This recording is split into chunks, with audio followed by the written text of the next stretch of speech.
My mother died 3 years ago. I watched them bury her myself.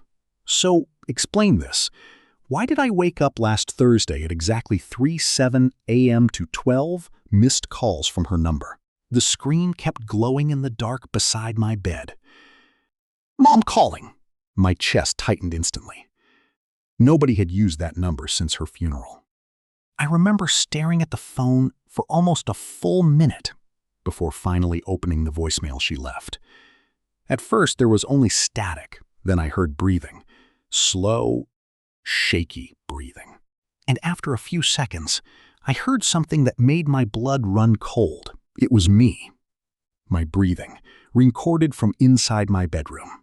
I sat frozen in bed, listening to myself breathe through the phone speaker, while my room stayed completely silent around me. Then the voicemail ended with a loud creaking sound, like a door slowly opening. I didn't sleep that night. The next evening, I convinced myself someone was pranking me. Maybe hackers. Maybe some sick joke. I even laughed at myself while making coffee. But deep down, something felt wrong. At exactly 3:07 a.m. the next night, my phone rang again. Mom calling. This time I answered. For a few seconds, there was only static. Then I heard whispering. He is inside. The call ended. I jumped out of bed and searched my apartment. Kitchen, bathroom, closet, under the bed. Every single window was locked. Nothing. But when I came back into my room, my closet door was slowly drifting open. I know I left it closed. I grabbed my baseball bat and pulled the door open. Inside the closet hung my mother's blue sweater, the same sweater she was buried in. My hands started shaking so badly. I dropped the bat on the floor. There was dirt all over the bottom of the sweater. Fresh, wet dirt. I called the police immediately. 2 officers searched the apartment but found nobody. Before leaving, one of them stopped near the hallway and frowned. Why is there dirt all over your floor? I looked down. Dark footprints stretched across the hallway, leading directly to my bedroom. But there were no footprints leading back out. That's when I stopped feeling safe inside my own apartment. The next morning, I bought a security camera and pointed it toward my bedroom door. I barely slept that night. Every tiny sound made me jump. Then 3:07 a.m. arrived. My phone started vibrating violently on the nightstand. Mom calling. I ignored it and opened the security camera app instead. At first, the hallway was empty. Then the camera glitched. Static covered the screen for half a second. And suddenly, something was standing at the end of the hallway. Tall, thin, completely motionless. Its arms looked too long. Its smile looked unnatural, stretched wider than a human face should allow. I couldn't breathe.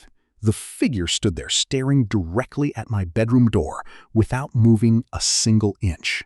Then slowly, impossibly slowly, it tilted its head.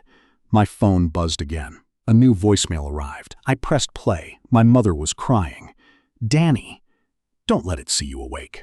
Behind her voice, I heard footsteps. Heavy footsteps moving closer and closer to her. Then she screamed. The voicemail cut off. I threw my phone across the room. The security camera feed glitched again.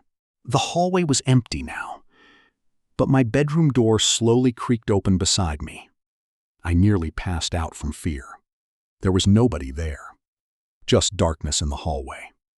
Then I heard movement inside my kitchen. I locked myself in the bedroom until sunrise. The next day, I drove to my aunt's house outside the city. I needed answers. When I told her about the calls, her face turned pale instantly. She whispered something. I'll never forget. Your mother thought something followed your family. I laughed nervously, waiting for her to admit it was some joke. But she looked terrified. She believed it imitates voices, my aunt continued. And once it learns your face, it keeps watching you. Every hair on my body stood up. Before I left, My aunt grabbed my wrist tightly. "If your mother calls again, don't answer." That night, I pushed my dresser against the bedroom door and sat awake holding the baseball bat. 3:07 a.m. My phone lit up again. Unknown number. Not my mother this time. I declined the call immediately. 3 loud knocks echoed from outside my bedroom door. Knock, knock, knock. My entire apartment went silent afterward. Then I heard my mother's voice from the hallway. "Honey, let me in." Tears filled my eyes instantly. But then I realized something horrifying. My mother never called me honey. She always called me Danny. The voice outside repeated itself. "Honey, please."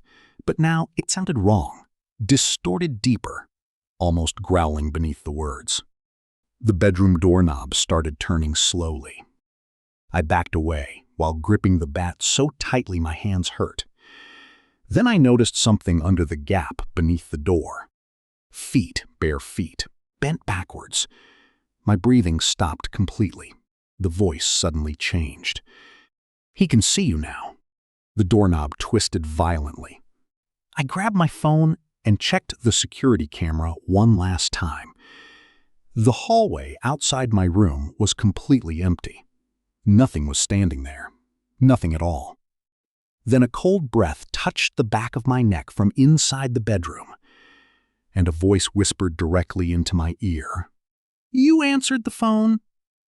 Everything went black.